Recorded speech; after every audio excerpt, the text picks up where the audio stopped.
It's Wednesday, April 14. Welcome to CGN News.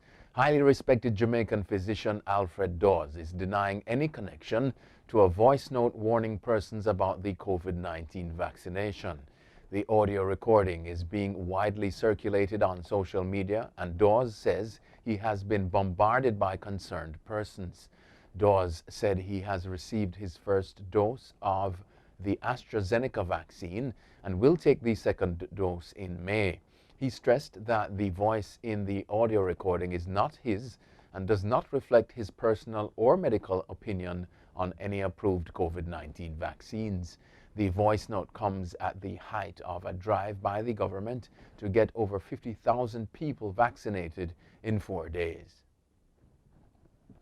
Authorities in St. Vincent said Tuesday that water is running short as ash has heavily contaminated supplies, and they say the island will need hundreds of millions of dollars to recover from the eruption of La Soufriere. An estimated 20,000 people have been evacuated from the island's northern region, where the exploding volcano is located, with more than 3,000 of them staying at government shelters. Dozens of people stood in lines on Tuesday for water or to retrieve money sent by relatives abroad. Prime Minister Ralph Gonsalves said in a press conference on local station NBC Radio that no casualties have been reported since the first big blast from the volcano early on Friday. The University of the West Indies, Mona, has extended the deadline to apply for undergraduate and graduate programs. The university says it understands the many hurdles prospective students and their families have had to overcome due to changes within school communities island-wide and the unprecedented challenges presented by COVID-19. With these disruptions in mind, the Mona campus has taken the decision to extend the application deadline for the semester beginning August 2021. Jamaica's Prime Minister Andrew Holness says the weekend lockdowns will not be extended. However, he has announced tight curfew measures for the next 3 weekends.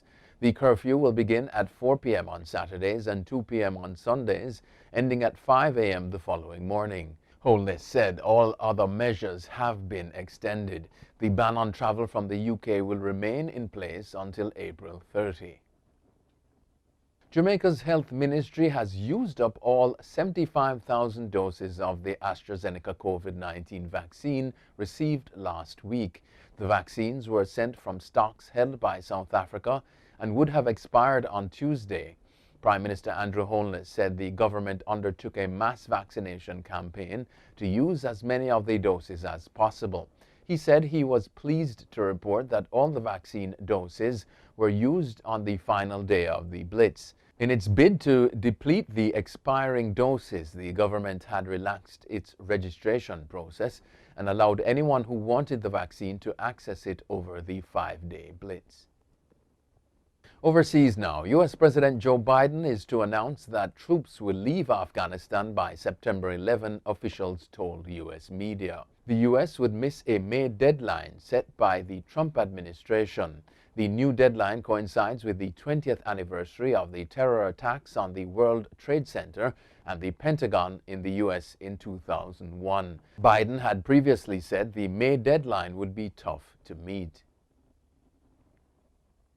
New Zealand is to become the world's first country to legally force its financial firms to report on the effects of climate change. The country wants to be carbon neutral by 2050 and says the financial sector needs to play its part. Banks, insurers and fund managers can do this by knowing the environmental effect of their investments, Climate Change Minister James Shaw said.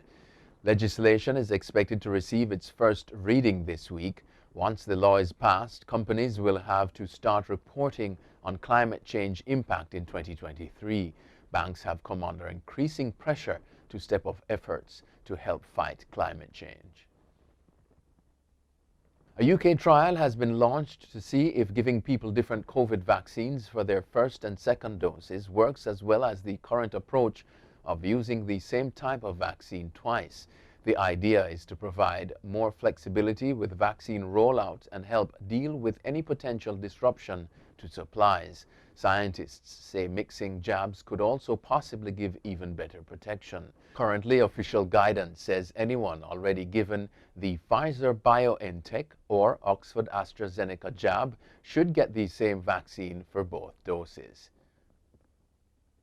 And finally, Egypt will impound the giant container ship that blocked the Suez Canal last month until its Japanese owner pays $900 million in compensation. One of the Ever Given's insurers, UK Club, said the Suez Canal Authority had rejected its offer to settle the claim.